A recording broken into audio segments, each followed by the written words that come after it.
Presiden Donald Trump mengatakan pihaknya telah melakukan pembicaraan yang sangat baik dengan Iran dalam 24 jam terakhir. Trump juga mengeklaim bahwa kesepakatan dengan Iran akan segera tercapai. Trump menyebut pengiriman minyak dan gas alam melalui Selat Hormuz yang terganggu oleh konflik tersebut akan segera dimulai kembali.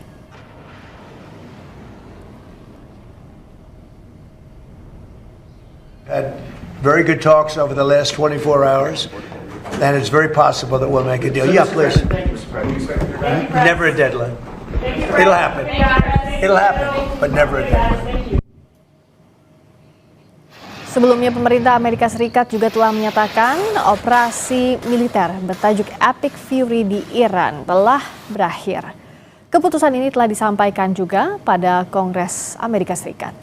Menteri Luar Negeri AS Marco Rubio menyampaikan jika operasi Epic Fury di Iran telah berakhir. Amerika dan Iran kini dalam tahap negosiasi, termasuk pembahasan soal material nuklir.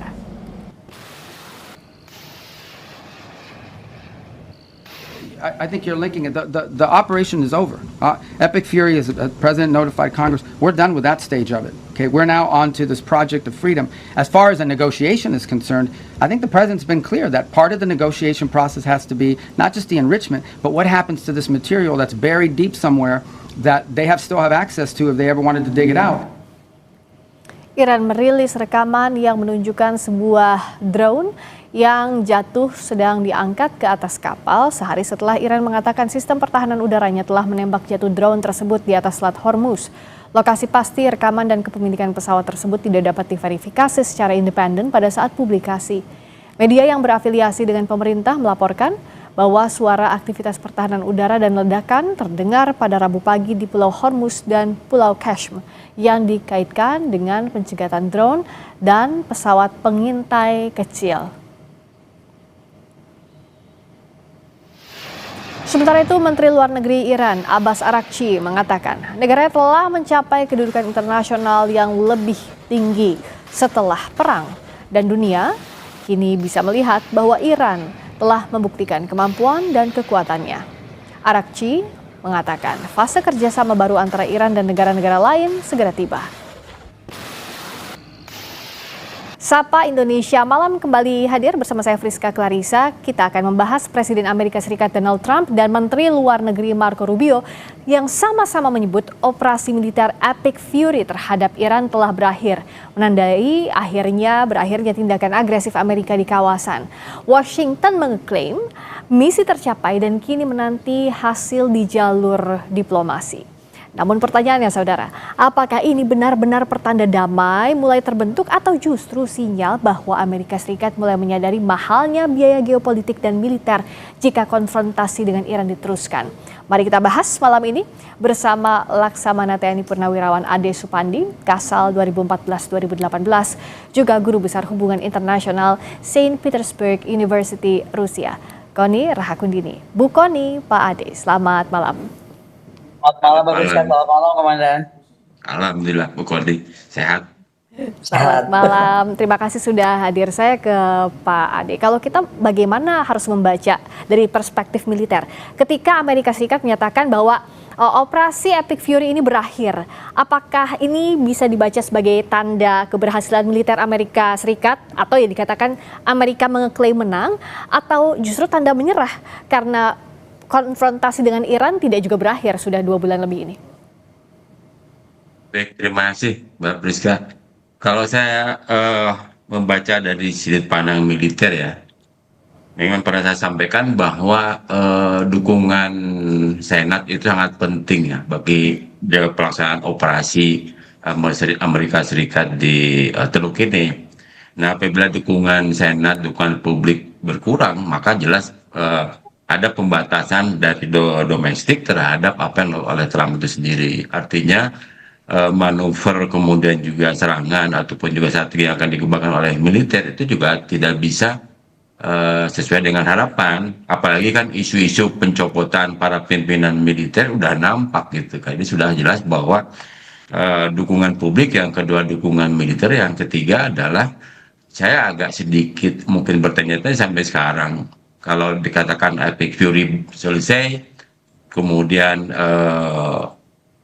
penekanan selesai itu adalah dari Trump sepihak, tentunya juga ini juga sangat absurd menurut saya. Iya. Karena dalam konteks seni operasi, maka tujuan itu sendiri harus jelas menjadi satu parameter. Misalnya kalau efek Curie ini juga kalau terjemahannya kan demikian dahsyat gitu kan. Tapi saya belum melihat apa sih yang dicapai gitu kan.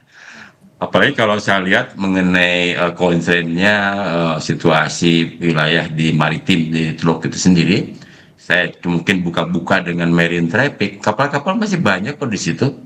Artinya kalau kapal masih banyak di situ, manuver angkatan laut Amerika Serikat tidak bisa berkembang karena akan terjadi salah sasarannya. Yang berikutnya, Iran sebagai yang diserang, yang memiliki wilayah, itu juga betul-betul memanfaatkan konsen geografi untuk kepentingan mereka. Artinya coastal defense mereka, pertahanan pantai mereka, menurut saya demikian sangat bagus lah menurut saya. Karena dengan perkembangan teknologi digital sekarang, lebih gampang memberikan namanya sasaran palsu. Oleh sebab itu, kalau dikatakan ini sebagai satu kemenangan Amerika Serikat, kayaknya enggak juga gitu kan. Yang apakah sebagai suatu exit strategi, kayaknya enggak. Saya lebih cenderung ada satu teori yang dinamakan hold on war. Orang terpaksa menunda. Mungkin bukan menunda ya. Perang itu seakan-akan dia jedakan dulu gitu kan. Yang dijedakan itu tidak mungkin dilaksanakan secara terus-menerus. Karena tadi itu menurut saya dukungan publik, kemudian dukungan militer sendiri, yang berikutnya dukungan koalisi itu kan negara NATO nggak ada yang itu ikut-ikutan di perang Teluk gitu, karena jelas kepentingan dalam negerinya lebih tinggi dibanding berperangnya. Apalagi sekarang pengerahan kekuatan militer itu kan makin lama makin mahal gitu kan. Bukan karena mahal dalam konteks jumlah yang akan dikerahkan, berikutnya juga adalah konsumsi itu makin tinggi. Jadi menurut saya ini selanjutnya adalah dinamakan sebagai hold on war aja atau force of action daripada strategi Amerika Serikat itu. Apakah ini juga dibaca oleh Bu Kony sebagai pulse-nya Amerika Serikat untuk kasih jeda perang? Karena juga setelah Marco Rubio memberikan statement di Gedung Putih, pertanyaan yang banyak muncul juga di berbagai media bukan menegaskan statement bahwa Epic Fury berakhir, perang berakhir, tapi berbentuk pertanyaan, Epic Fury has ended, is the war over? Itu jadi ada pertanyaan baru lagi. Bu Kony gimana melihatnya? Aku lihatnya begini, ini kan dari apa yang 60 sampai 67 hari kalau nggak salah ya perang ini kan. Ini ada operasi ofensif itu 60 sampai 67 hari. Nah, ketika Marco Rubio kemarin mengumumkan, menurut saya dari perspektif Amerika ada 5 hal tercapai ya menurut saya. Apakah pertama karena kemampuan rudal balistik dianggap sudah dan drone Iran sudah bisa dilemahkan, kemudian armada laut juga sudah bisa diatur atau lebih bisa dipres gitu kan. Kemudian basis industri pertahanan Iran serta pencegahan program nuklir itu sudah tercapai gitu kan. Coba kita lihat 13.000 serangan udara. Dan ini artinya memang operasi ini bukan akhir dari konflik ya, tapi dia transisi ke fase pengelolaan risiko. Makanya ada Project Freedom Operation kan sekarang, yaitu ceritanya nih operasi mengekspor kapal-kapal. Tapi kalau kita lihat, kenapa mungkin Epic Fury seperti disampaikan komandan tadi, kenapa mesti stop gitu ya? Saya melihat juga mungkin dari segi lain. Dari perspektif militer, kalau saya melihatnya ada 120 sampai 155 kapal laut milik Iran dan juga IRGCN ya, jadi Coast Guard dan Navy itu udah hancur atau paling tidak dinonaktifkan gitu kan, termasuk armada Blue Water Navy karena Iran kan menguasai Blue Water Navy-nya. Kemudian 70% launcher itu rudal balistik itu sudah diklaim oleh Amerika, itu sudah bisa dihancurkan. Kemudian juga 700 rudal di fasilitas penyimpanan dan 29 situs penjualan rusak berat.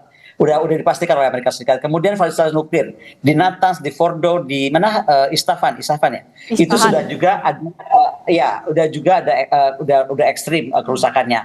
Nah, yang mungkin buat Amerika memuaskan ada diduga nih sekitar 3.500 sampai 6.000 personel militer Iran tuh sebenarnya sudah meninggal. Dan 1.000 komandan itu sudah gugur.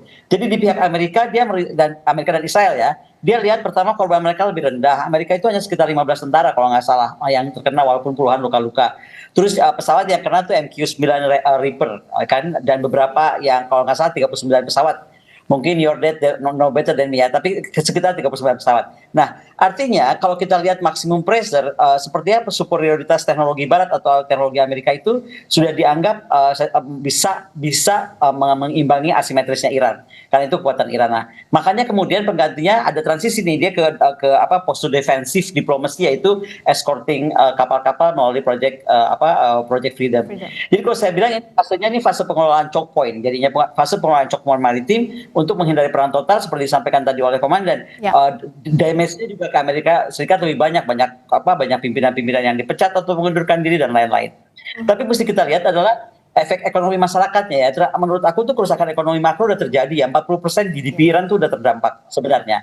Kemudian kalau klaimnya Iran, sekitar mereka tuh kerugiannya sudah sampai 270 miliar dolar, which is very huge gitu kan. Nah, artinya kerugian hariannya udah berapa tuh? 276 juta dolar di Hormuz kalau nggak salah. Walaupun banyak kapal yang tadi disampaikan, tapi mungkin mereka juga stagnan. Jadi ada inflasi harga-harga domestik, ada pasar tenaga kerja dan pengangguran yang akan meningkat di Iran.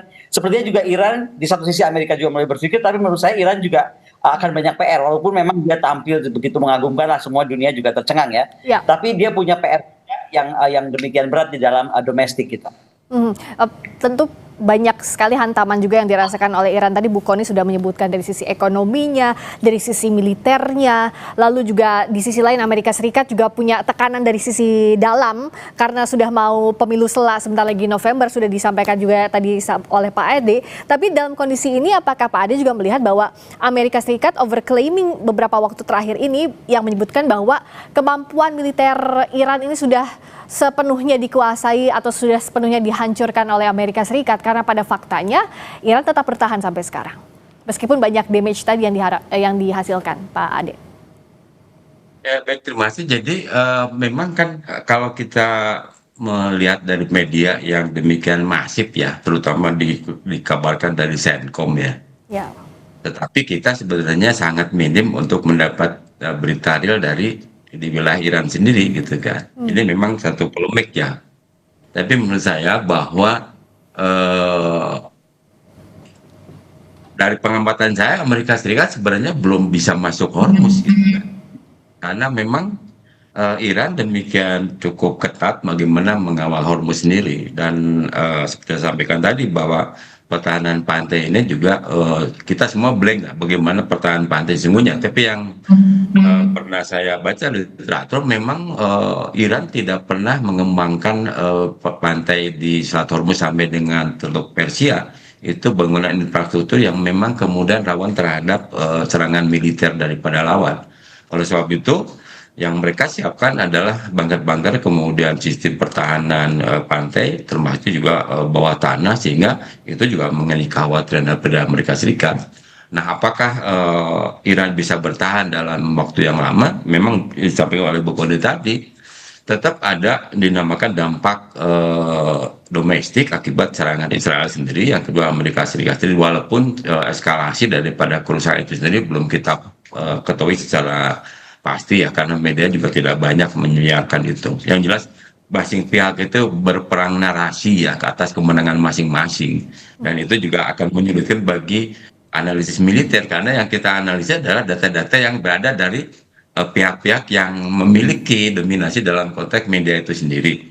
Tetapi menurut saya dengan durasi 67 hari ini kan bagi suatu negara yang mereka luar biasa gitu ya. Bagaimana dia bisa bertahan, kemudian bagaimana dia memanfaatkan perkembangan teknologi dari Rusia atau dari Cina untuk kemudian mereka kembangkan di dalam negeri, termasuk juga bahwa Iran itu kan selama embargo tidak pernah tertutup dengan dunia luar. Mereka juga mengadopsi beberapa perkembangan teknologi yang terjadi, kemudian mereka kembangkan sendiri. Dan itu wajar karena menurut saya Cyrus dari Persia zaman dulu juga merupakan pemikir dan strategi yang ulung, sehingga warisan DNA dari mereka itu cukup mengalir sampai sekarang. Dan kita juga tidak menafikan bahwa kebesaran suatu bangsa akan diwariskan dari tiap generasi gitu kan. Termasuk menurut saya adalah fighting doctrine ya, fighting doctrine, termasuk kita juga kan punya konsepsi sangka merata gitu, Ya. walaupun belum pernah terbukti, tapi kenyataan ada berdasarkan perjalanan sejarah. Demikian juga Iran. Dan menurut saya perang narasi ini sesungguhnya adalah menunjukkan ada kelelahan ya. Saya mungkin ada suatu teori baru mudah-mudahan dikembangkan oleh Bu Koni. Kelihatannya sekarang tuh ada namanya mungkin dalam konteks harifiah aja dinamakan exhausted strategi. Bagaimana membuat orang lain tuh lelah gitu kan. Dan sekarang kelihatannya Amerika Serikat menerapkan strategi itu, tapi baru bersifat narasi, membuat Iran mungkin lelah untuk mengkonter narasinya yang disampaikan oleh Presiden Trump maupun menlunya gitu kan. Ya. Tapi yang menurut saya yang sangat penting adalah bagaimana Iran bermanuver secara diplomatik ya. Ya. Bagaimana dia menggalang ke Cina, ke Rusia, kemudian juga adalah publik internasional, walaupun sampai saat ini internasional juga menerima dampak yang luar biasa, terutama kenaikan daripada BBM. Oleh sebab itu, kalau saya mau berdoa cepat aja selesai sih perangnya gitu kan, Ya. supaya bahan bakar kita nggak naik gitu. Betul, karena semakin banyak terdampak kalau perang ini semakin lama terjadi. Menarik untuk membahas yang tadi. So, nextnya bagaimana kita melihat manuver diplomatiknya, terutama terakhir misalnya Menlu Iran Abbas Araghchi bertemu dengan Menteri Luar Negeri Tiongkok di tengah panasnya tensi di Hormuz. Kita akan bahas saja dari Sapa Indonesia Malam.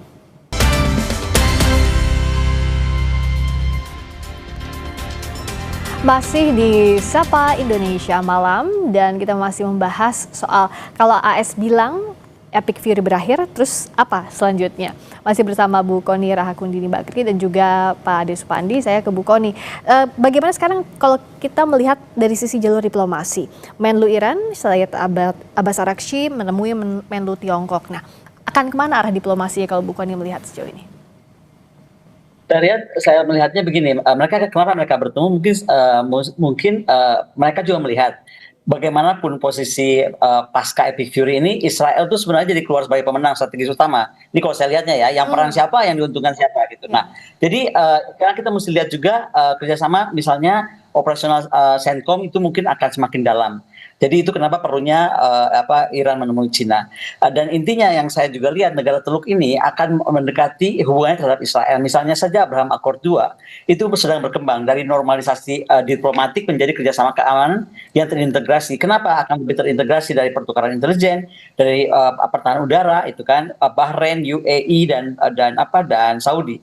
Karena mereka melihat ternyata serangan Iran kemarin ke mereka itu memperkuat persepsi bahwa ancaman Iran itu adalah kepada negara-negara Timur Tengah ini. Nah, ini menjadi menarik karena kita mesti melihatnya ada Iran yang juga punya wajah baru akhirnya di kawasan sana. Nah, kalau dilihat apakah bantuan atau apapun yang akan terjadi, kalau saya bilang mungkin beberapa negara itu akan terlibat ya. Tapi yang pasti Iran akan diminta untuk membuka Hormuz secara parsial atau gradual. Mungkin Iran akan bikin itu dan Amerika akan secara perlahan melonggarkan blokade di pelabuhan ataupun juga sanksi-sanksi itu akan lebih longgar lah gitu loh, menurut saya ya, karena kan lagi diplomasi.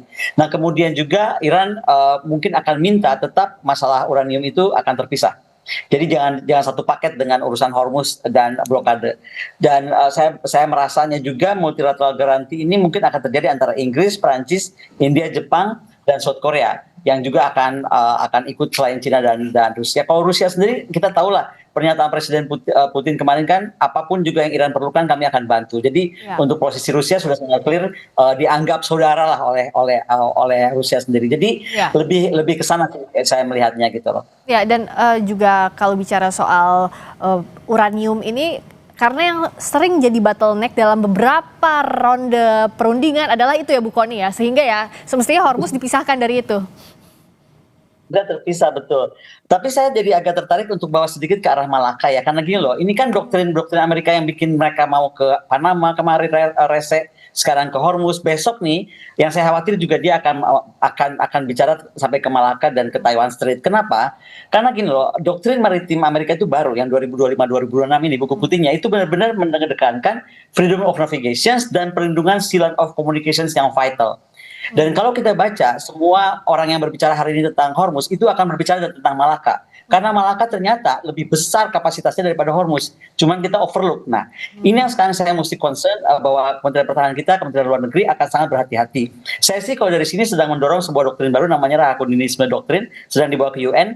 Itu bagaimana sebenarnya silent of communication itu karena punya jalur dunia, itu nggak boleh dikuasai atau ingin dikuasai oleh negara apapun unilateral. Nah, kita bagaimana mengimbangi doktrin Amerika itu bersama-sama negara-negara Global South. Jadi di sini tuh ada pendekatan antara kita BRICS, tapi masuk ke Greater Eurasia Partnership, dan yang akan dibahas adalah kekuatan keamanan bersama untuk silent of communications yang menjadi nafas dunia. Jadi sekali lagi, saya cuma berharap strategi Amerika di Malaka ini kita harus nggak boleh curiga, tapi juga harus hati-hati. Termasuk bagaimana freedom of navigation yang selalu dia sampaikan, ya kan kemarin kan ada Miguel Kate sudah masuk ke sana, kemudian dia minta walaupun nggak dikasih atau belum dikasih tentang blanket, ya kan flight blanket, dan bagaimana defense cooperation dia dengan Indonesia tuh disorot loh. Di sana mungkin enggak ya, tapi di sini tuh salah satunya membahas tentang keamanan ke depan setelah kasus Hormuz adalah bagaimana penekanan kepada silent of communications, dan selalu defense cooperation partnership Amerika Indonesia itu yang kemarin ditandatangani oleh Pak Safri itu selalu dibahas karena ini seolah memberi Amerika Serikat mata di Malaka tanpa perlu operasi militer besar. Saya mungkin minta pendapat dari komandan karena beliau lah pemimpin angkatan laut sebelumnya, tapi intinya itu dikhawatirkan di kita. Kemudian rotational presence di Changi juga itu dan latihan bersama itu kita harus aware ya, termasuk tentang MDA mungkin kita harus lebih terlibat lebih jauh dan juga fokus pada counter piracy yang harus ada di tangan Indonesia dan negara Malaysia dan Singapura. Jangan sampai nih itu diambil untuk masuk ke kawasan kita. Demikian. Nah, kalau dari Pak Ade bagaimana membaca posisi sekarang peta geopolitik dan juga peta pertahanan keamanan pasca kondisi Hormuz saat ini? Ya, kondisi Hormuz itu kan belum menjadi satu kondisi permanen ya, masih situasi yang berkembang.